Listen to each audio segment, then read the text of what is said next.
শুধুমাত্র আটা দিয়ে ঝিকিমিকি পিঠা। আটা দিয়ে যে এত সুন্দর পিঠা তৈরি হয় না দেখলে বিশ্বাস করা যায় না। তাছাড়া আটার এই পিঠাটা দীর্ঘদিন পর্যন্ত সংরক্ষণ করেও খাওয়া যাবে।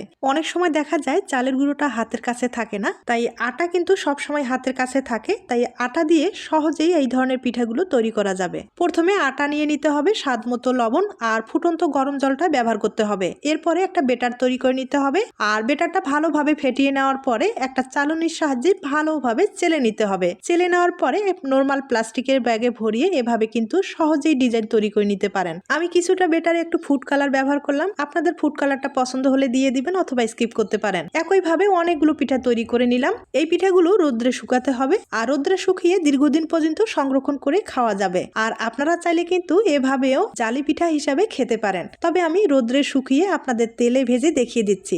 আর মিষ্টিটা পছন্দ করলে একটু গুড়ের শিরা তৈরি করে পিঠাগুলোর উপরে ছড়িয়ে দিলে পিঠাটা খেতে